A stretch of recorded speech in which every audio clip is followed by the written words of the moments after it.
Buenas noches. Estaban escuchando la apertura de la ópera Tannhäuser de Wagner. Es la que nos va a acompañar hoy para el tema de Nietzsche.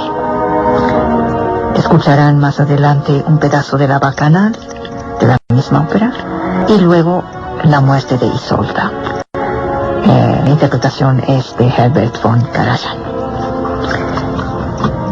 Hoy estamos a 12 de noviembre. Ya no me estoy equivocando. Bueno, tengo a el Willy que me cuida. Me he tardado mucho para hablar de este Nietzsche. Me lo han pedido, ¿qué? ¿A lo largo de cuántos años? Y yo lo posponía. Yo sé que está muy de moda Nietzsche en algunos medios intelectuales de este país. Pero después de 25 años de vivir aquí y de escuchar hablar de Nietzsche por unos u otros, estoy absolutamente convencida que evacuaron la casi totalidad del contenido de Nietzsche para quedarse con lo que les gusta de Nietzsche. No se puede entender Nietzsche si no se es una criatura trágica. Al mismo tiempo, Nietzsche es el filósofo de la vida. Celebra el cuerpo, llevado por el movimiento. Y quizá es esto lo que gustó tanto de él.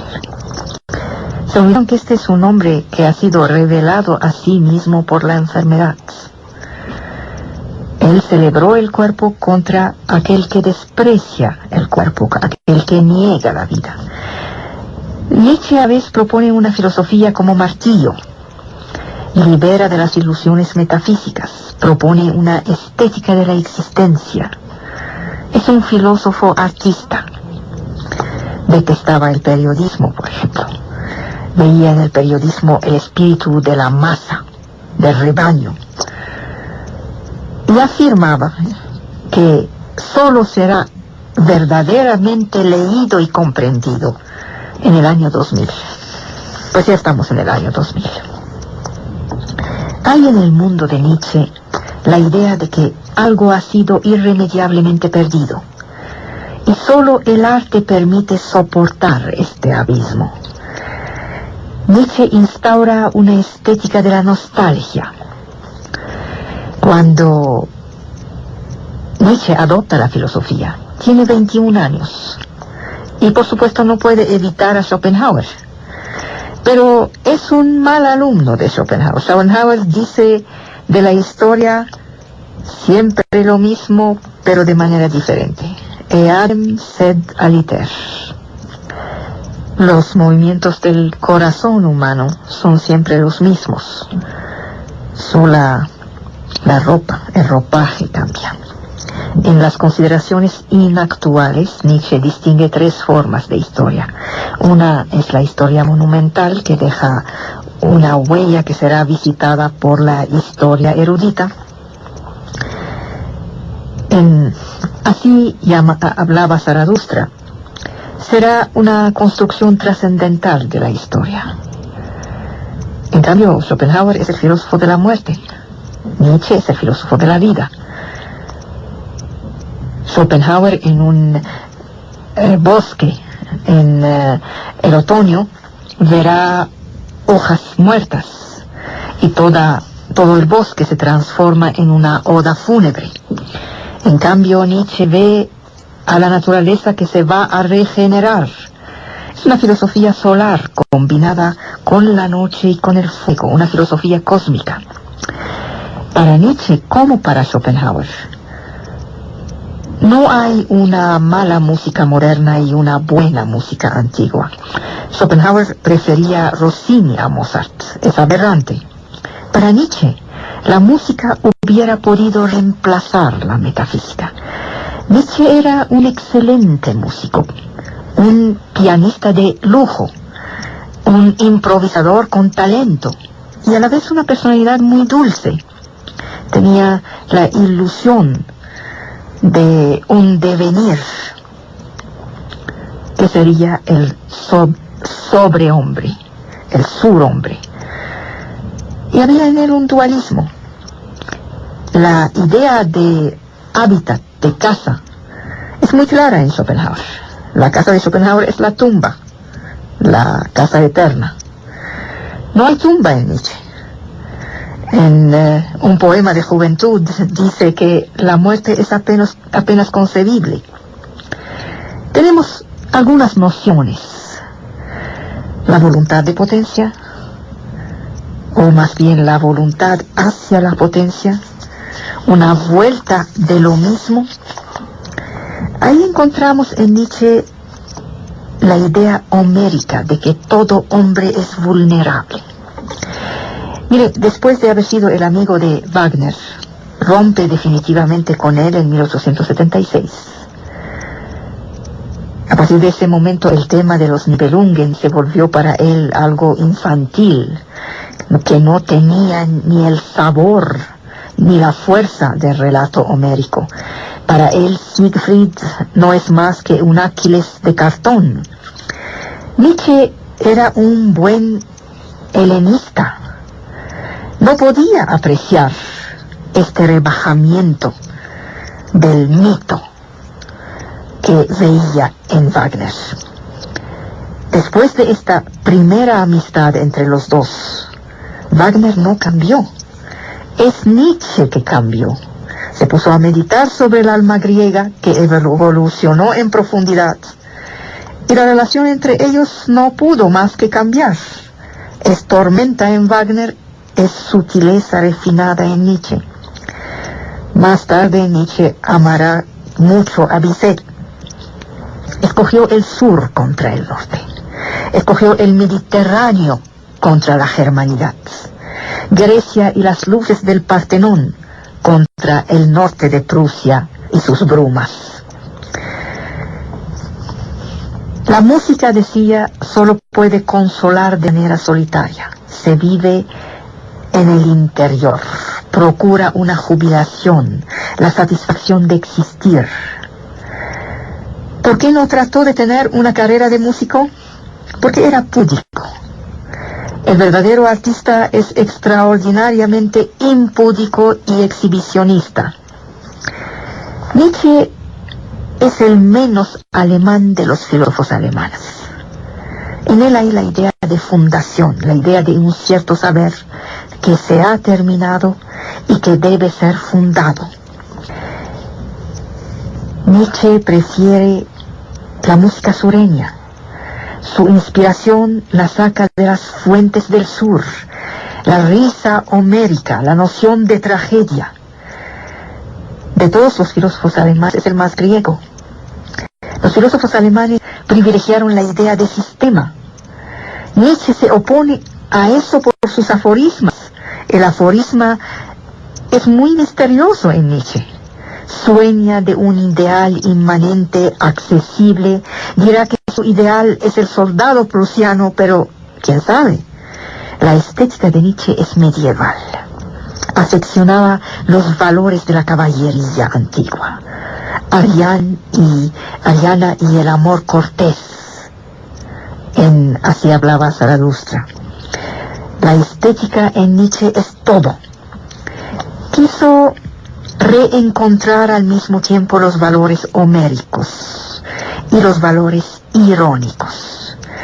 La jovialidad alemana truculenta de Wagner lo lastimó. El artista en él era discreto. Se ponía detrás de su obra. Podemos definirlo por sus negaciones. Como en cada gran artista hay un viento de locura en su espíritu. Pero él no se asusta a la idea de asustar a los demás. Nietzsche escribía donde sea, como sea. Jamás encontraremos un orden riguroso en los papeles que ha dejado. Expresó esta vida que hierve en él, en el canto por la danza, esta concepción del arte clásico. Es una estética de la nostalgia, del sufrimiento para el regreso. Regreso a los griegos, luego regreso al amor cortés. El pasado es trascendental. Hay en el mundo de Nietzsche la idea de que algo, como les dije, ha sido irremediablemente perdido y que solo el arte puede hacer soportar este abismo. Es un filósofo que exige lentitud. Hay una obra fundamental de Nietzsche, la disertación de 1873. Tenemos dos ideas de la verdad, la una mecánica, que es la verdad del entendimiento, y la otra estética. La verdad del entendimiento es técnica, es común. Hay muchas verdades comunes y muchas verdades indiferentes. Poco importa que la verdad sea una proposición de la cual se ha olvidado que en un principio era un error. Hay también los errores del lenguaje. Se dice, por ejemplo, ciencias exactas, como si existieran ciencias inexactas. Es una mafufada. Por el otro lado, hay las verdades personales. Por ejemplo, cuando se dice amor verdadero. ¿Qué es eso? En Nietzsche la verdad puede ser expresada. La filosofía tiene, a la vez que el arte, una gran superioridad sobre la ciencia. El artista y el filósofo saben que no comprenden. El sabio no sabe. Piensa que sí comprende. En Más allá del bien y el mal, Nietzsche agarra la realidad en toda su perversidad, pero no la admite a esta perversidad. Dice que el mayor de los psicólogos finalmente es Dostoyevsky. ¿Saben que hay una edad para leer a Dostoyevsky? Es más o menos por los 40. Entonces no se entiende. Heidegger hace de Nietzsche el último de los metafísicos y de los humanistas. El principio ideal es bien conocido de todos nosotros. Se trata de una reflexión sobre los principios sin los cuales el pensamiento es inconcebible. Pero esta es una posición que Nietzsche recusa, rechaza.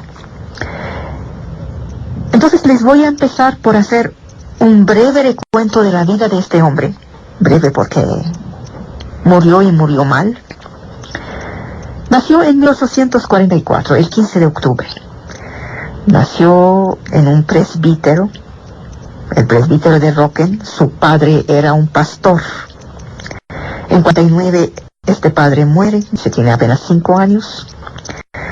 En 1864 empieza unos estudios de teología y de filología clásica en la Universidad de Bonn. No está seguro si quiere ser cura o no, pastor o no. Su madre quiere que lo sea. En 65 descubre con entusiasmo la obra de Schopenhauer, El mundo como voluntad y como representación. En 68 se encuentra con Wagner en Leipzig. En 69 es nombrado a la edad de apenas 24 años y antes siquiera de obtener su doctorado. Es nombrado como profesor de filología clásica en la Universidad de Bâle.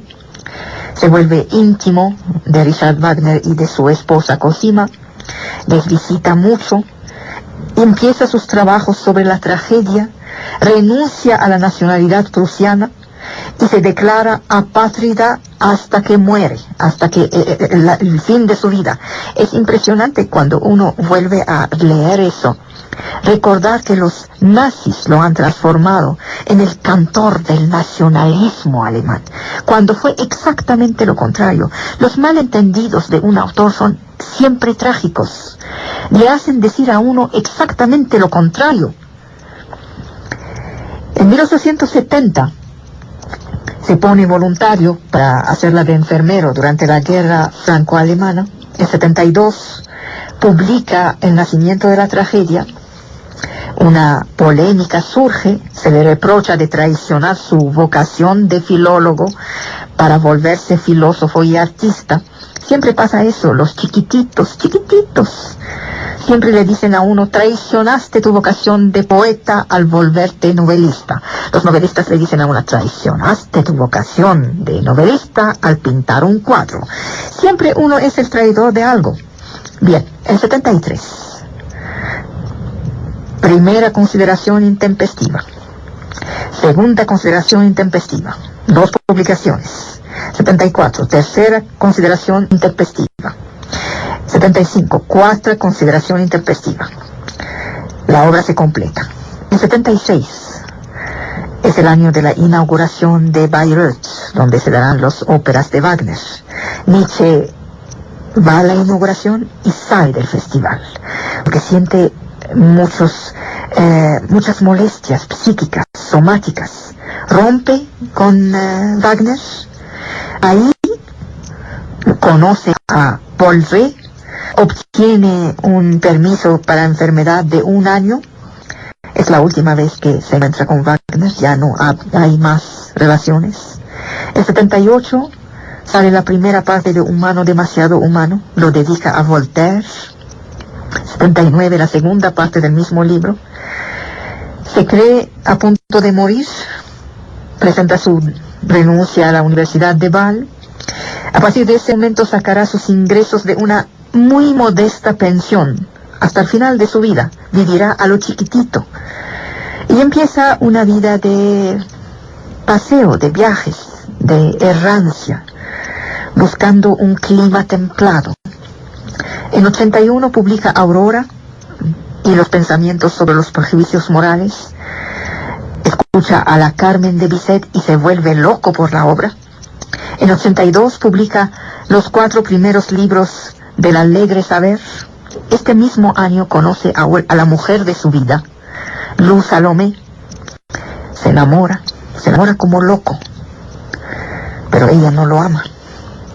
En 83 muere Wagner en Venecia. Salen la primera y la segunda parte de Así hablaban Zaratustra. En 84 la tercera parte. En 85 la cuarta parte. En 86 publica Más allá del bien y del mal, y el 5º libro del Alegre Saber. En 87 descubre la obra de Dostoyevsky y publica Genealogía de la moral. Hay una abundante producción de ese hombre que pasea por el mundo. En 88, por ejemplo, tenemos el caso Wagner, el crepúsculo de los ídolos, el Anticristo, Nietzsche contra Wagner, otras cosas. En 1900, el 25 de agosto, muere en Weimar a la edad de 46 años. Muy rápidamente, este es el hombre. Ponía la cuestión de la cultura y de la civilización en el centro de su filosofía. El sobrehombre no es un vulgar fascista, no es un SS, no es Hitler. El sobrehombre es un filósofo y un artista, es decir, a la vez destructor y creador. Nietzsche es filósofo y artista. Estos dos tipos están opuestos. Al filósofo lo real, al artista lo imaginario. El filósofo debe describir el mundo en su verdad. El artista debe crear una realidad original que no imita la naturaleza. El filósofo piensa en los límites de su razón. El artista puede autorizarse a ser loco. ¿Cómo juntar estos dos hombres? Lo voy a decir después de unos mensajes.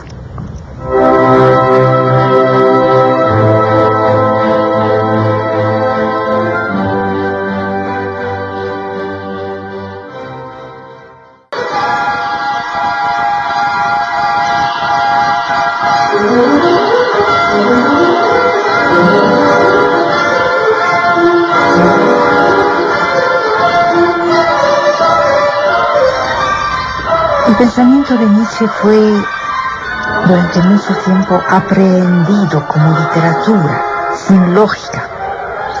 Se le ha reprochado el carácter caótico de su discurso, las contradicciones, a la vez que se admiraba como un artista del lenguaje. Sus pensamientos son violentos y contradictorios. Hacia finales de los años 30 se distinguía en Nietzsche el filósofo irracionalista y luego el filósofo artista. Esta representación oscureció el aspecto racional, consciente, positivo de la filosofía de Nietzsche. El hombre total que quiso No es un ser mutilado, definido por su cuerpo y sus instintos. No es un animal. El sobrehombre no es un ser acéfalo. Es aquel que reconoce el no valor del hombre.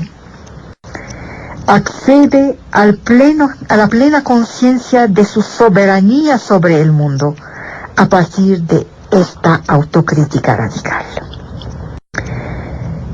El hombre es un fin, pero ¿qué tipo de hombre? El más rico en valores superiores, el más digno de vivir, el más asegurado de tener un futuro. Este tipo de hombres es el fruto de un azar feliz, es una excepción. Jamás es algo voluntarioso. Nietzsche no se apasionaba nada por la metafísica. Pensaba que la metafísica era el síntoma de una humanidad declinante. El sobrehombre es un filósofo y un artista. Como les dije, destructor y creador. Representa el cumplimiento de la evolución espiritual de la humanidad. Algunos hombres están particularmente dotados, poderosos, seguros de sí mismos, creadores. Asumen la ruptura, asumen su finitud, aceptan el carácter trágico de su existencia, garantizan la secuencia de Dios. La creencia de Dios cayó en desuetud. El individuo o puede caer en lo absurdo o garantizar la secuencia. El hombre es un animal cuyo carácter propio no está aún fijado. El hombre accede al reconocimiento de su carácter histórico, no responde a ninguna naturaleza eterna, es un ser en perpetuo devenir. La genealogía del cristianismo muestra que la creencia en Dios es la expresión del espíritu de venganza contra el tiempo y contra su irreversibilidad. La idea de la existencia de un mundo otro que este muestra la insatisfacción ante este mundo. La mayoría de los hombres esperan su salvación de una causa exterior en lugar de conferir al mundo una significación a partir de ellos mismos. El concepto de fe está entre la verdad y la opinión. La incredulidad del espíritu es el reflejo de su fuerza. Un grado de fuerza de la voluntad se mide al grado hasta qué punto se soporta vivir en un mundo sin sentido. La credulidad es el reflejo de la debilidad, de la ausencia de creatividad. Nietzsche jamás dio una respuesta terminal sobre el fondo de las cuestiones metafísicas, tales como la libertad, el alma, el creador del mundo. Él habla de un criterio de valor que descansa únicamente sobre el poder artístico del hombre. El sobrehombre no está dotado de un sobrepoder, pero sí está investido de una autoridad y de una soberanía inauditas en la historia. El sobrehombre tiene una responsabilidad nueva, que de eso incumbe a todo ser humano. Esta responsabilidad es la de crear el sentido de su existencia, después de la prueba de una duda radical. Encuentra la nada detrás de todos los ideales del hombre. La absurdidad, la enfermedad, la bajeza, la lasitud. Hay dos etapas en su reflexión. La primera, la noción de verdad o de veracidad. La segunda, la noción de ilusión vital. La dualidad del filósofo artista es el complemento necesario de las funciones de esta verdad mortífera, de este error vital. El nacimiento de la tragedia, dice, muestra la fe en el arte. No es posible vivir con la verdad. La voluntad de verdad ya es un síntoma de degenerescencia. El arte tiene más valor que la verdad. Solo tenemos el arte para curarnos de la verdad. El arte sería, en un mundo caótico, más verdadero que la filosofía, más adecuado a este real sin normas definidas. Nietzsche define la realidad sensible. Platón pensaba que era inteligible. Nietzsche identifica siempre la función artística con el hecho de embellecer mentirosamente la apariencia. Nietzsche llama de sus deseos a una música que sabría mentir. La música de Wagner, él afirmó que era insostenible de verdad sobre la significación de la existencia. Nietzsche identifica el arte con el hecho de crear un mundo simple, riguroso, clásico, donde todo se volvería armónico, porque en la realidad todo es contradicción y todo es azar y todo es caos. Es una antirrealidad. Heidegger, cuando lo lee, tengo la impresión que comprende sistemáticamente lo contrario de lo que quiere decir. Heidegger afirma que el arte como expresión del mundo sensible dice la verdad. Nietzsche, al contrario, le atribuye la función de mentira optimista. Nietzsche designa con el término de verdad la sabiduría de Silena, es decir, el sentido trágico, pesimista, caótico de la existencia. Lo contrario de la verdad según Platón. La verdad sería el reconocimiento del carácter trágico de la existencia, no creer en un mundo quimérico. La verdad designa aquí la concepción pesimista y desesperada de la existencia que Schopenhauer había legado a Nietzsche. La verdad en el sentido de la destrucción de las ilusiones optimistas podría matar al filósofo si no fuera un artista. La filosofía de Nietzsche no consiste a invertir Platón. Se trata de meditar sobre la verdad peligrosa, insostenible, liberarse de las ilusiones metafísicas, ir más allá de esta meditación con una reafirmación de la existencia sensible. Nietzsche, de hecho, tomó como suya, como si fuera suya, la definición que hizo Stendhal, que es la siguiente, es muy muy hermosa. Stendhal decía, para ser un buen filósofo hay que ser seco, claro y sin ilusiones. Un banquero exitoso tiene parte del carácter necesario para hacer filosofía, es decir, para ver lo que es claro. Esto llevaría al suicidio. La probidad tendría como consecuencia el asco y el suicidio. Un poderoso recurso para eludir esta consecuencia es el arte, es decir, consentir a la apariencia, aceptar la apariencia. La creación artística es un desafío a la muerte. Los artistas no deben ver nada tal como es. Deben tener una eterna juventud. Ser artista es no buscar el sentido en las cosas, sino imponer este sentido. A todos los pobres alumnos que llegan a la filosofía les hablan del nihilismo de Nietzsche. El nihilismo es un fenómeno que se asimila a una enfermedad reciente de la cultura europea. Numerosos autores cristianos creen poder localizar el origen del nihilismo en el siglo XVIII, en la crítica filosófica de la fe, porque de ahí se impone su prescripción. Ya que la muerte de Dios es la causa del nihilismo, solo se podría ganarle resucitando al Dios muerto y resucitando a los valores cristianos. Nietzsche decepciona las esperanzas terapéuticas. Renuncia a tratar una enfermedad que él vio. Él sí se dio cuenta que había una enfermedad. Nietzsche no creó posible de suprimir el nihilismo, porque midió su profundidad, su amplitud. Hay una comprensión de Schopenhauer. El éxito de Schopenhauer viene de su demostración inaudita de la imposibilidad de atribuir un objetivo válido a la vida, una justificación de un sentimiento de absurdo.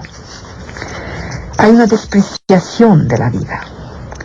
No es una práctica nueva en Europa. Nietzsche la detecta en las primeras palabras de Sócrates.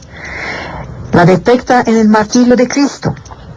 ¿Qué pide Sócrates antes de morir? ¿Cuál es su última petición? Él habla de su lasitud. Condena a la vida. ¿Qué dice? Critón, debemos un gallo a Asclepios. Si esto no es absurdo, entonces quiero saber qué es.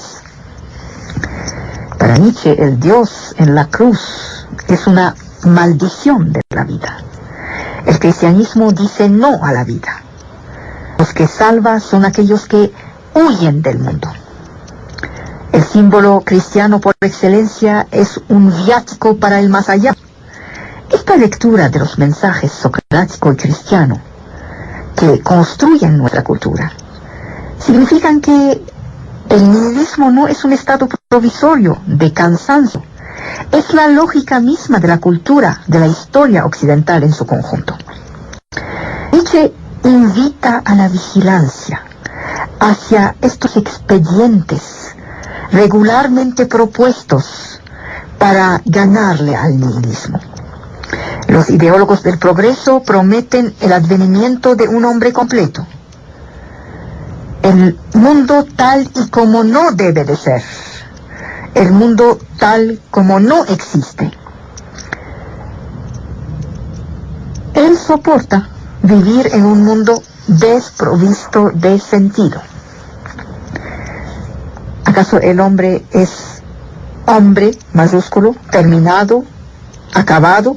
¿O bien es una etapa en el camino del hombre por venir? Si es la segunda hipótesis, el animal viene a punto para completar el humano provisorio.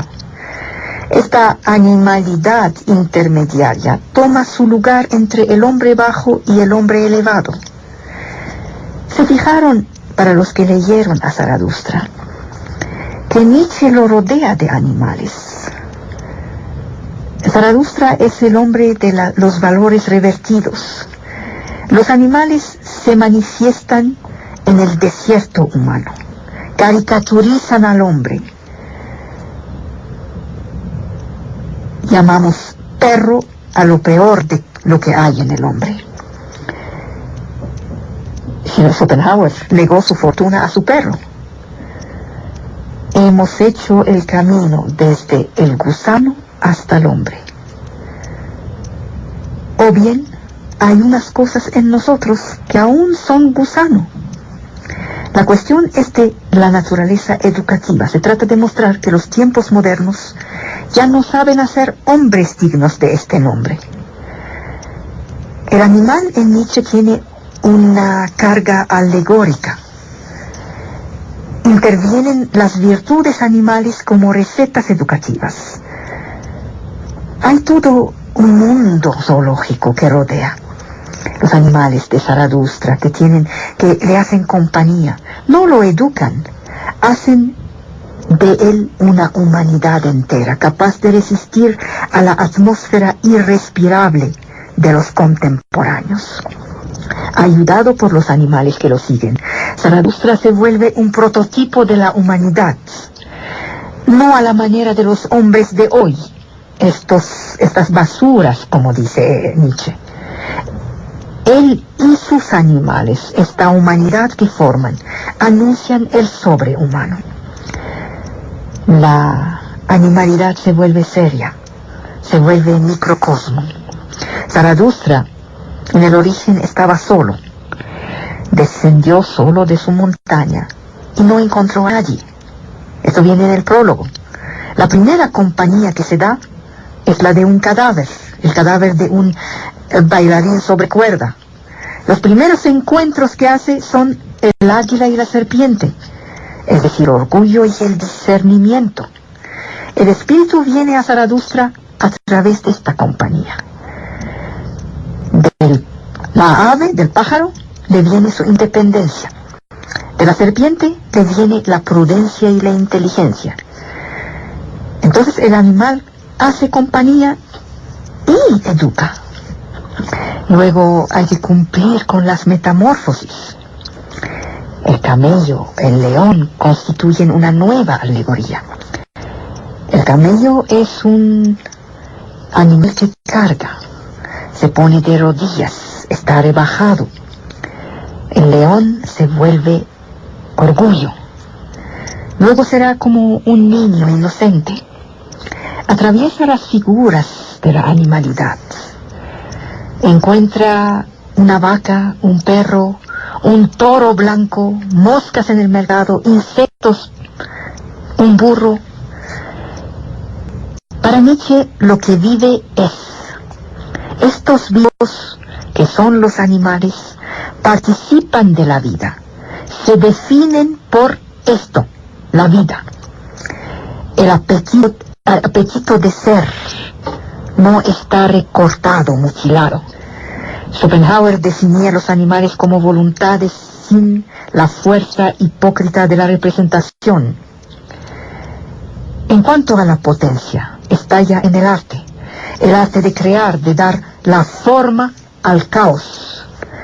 De un animal al otro, la diferencia no está en términos históricos, sino en términos estéticos. El simio es como el hombre, es la caricatura del hombre. El conocimiento no iguala jamás al arte. Es como un toro, loco de voluntad mal dirigida. Los animales tienen virtudes, se definen por unos rasgos fundamentales. Son animales metafísicos. El águila es fuerza, es dominación. El águila reina en el espacio, la serpiente reina sobre el tiempo. Viene entonces la eternidad, el anillo que cierra el tiempo. La serpiente simboliza el anillo.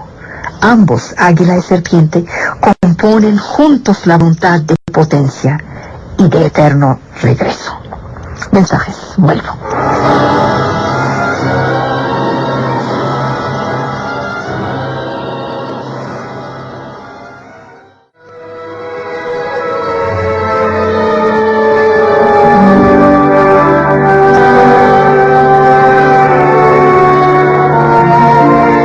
Nietzsche observó los valores sanos en la enfermedad y los valores enfermos en la salud.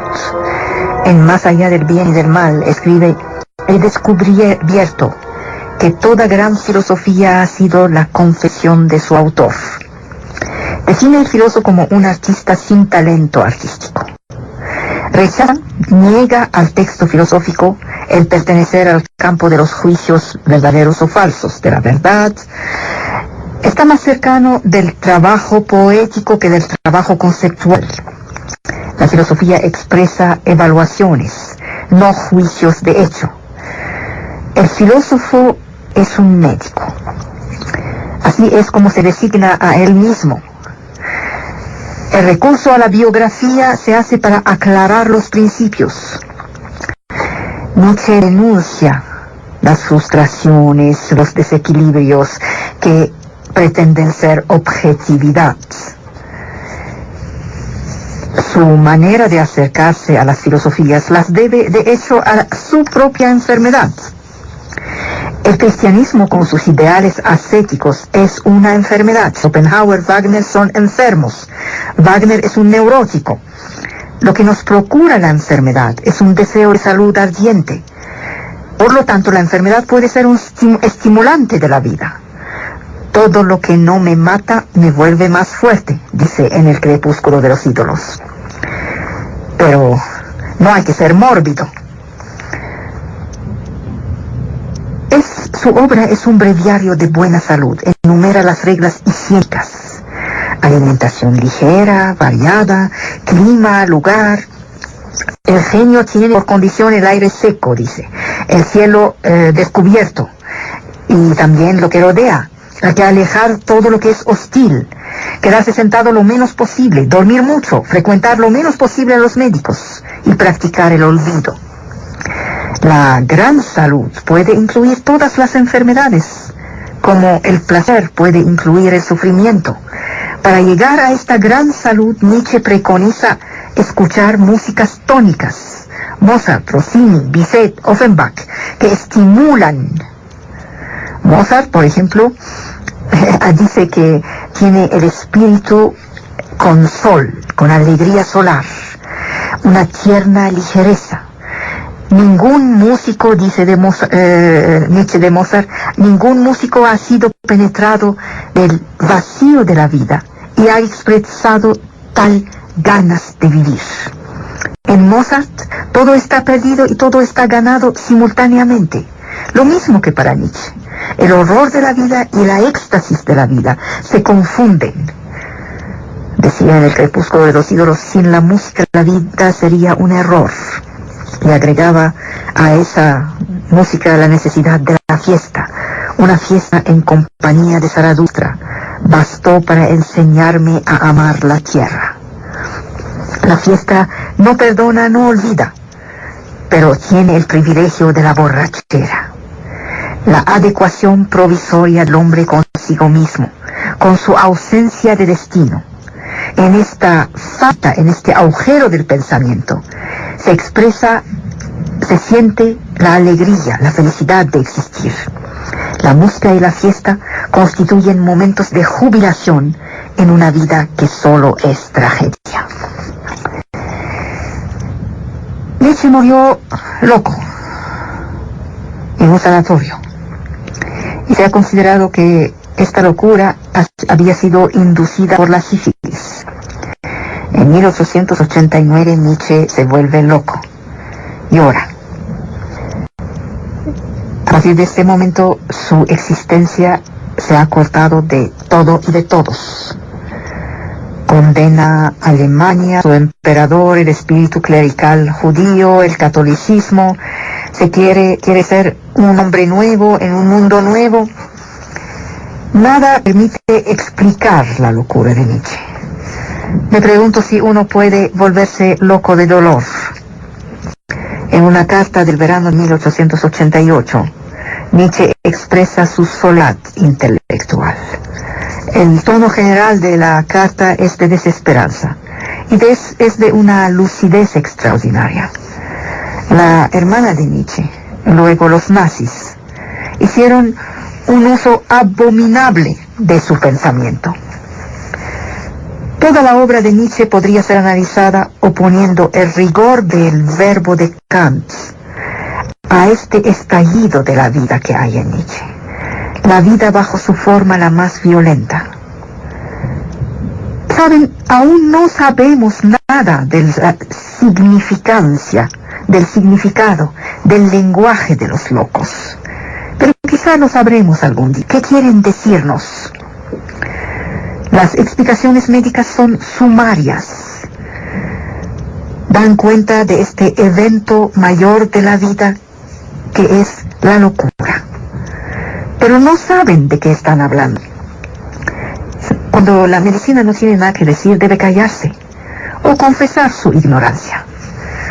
Yo no conozco a nadie que tenga la modestia suficiente de confesar su ignorancia.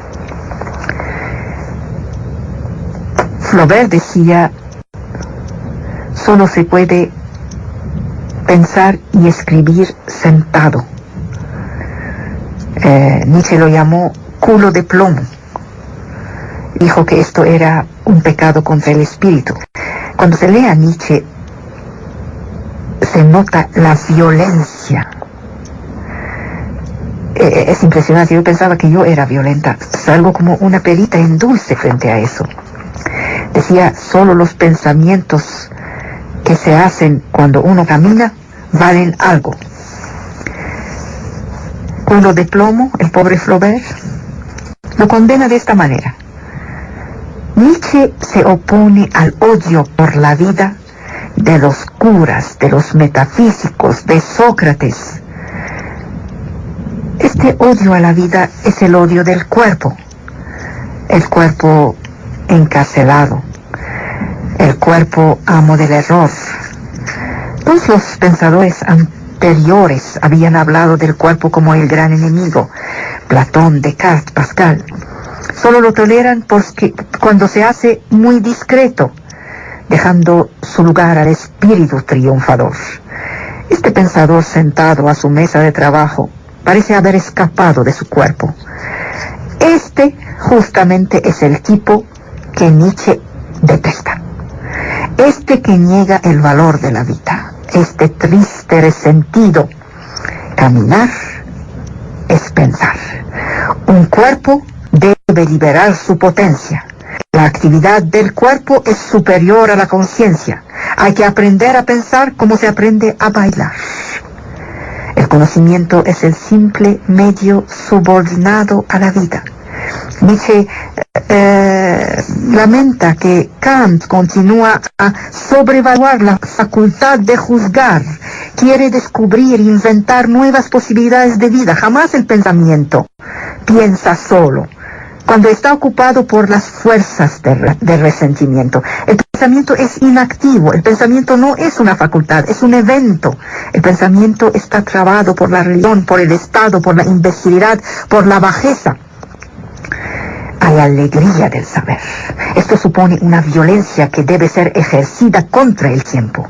El pensador debe aprender a pensar contra su tiempo. Este concepto no es inactual. Es un concepto absolutamente actual. Un pensador debe saber pensar contra su tiempo. Próximo domingo, segundo programa sobre Nietzsche.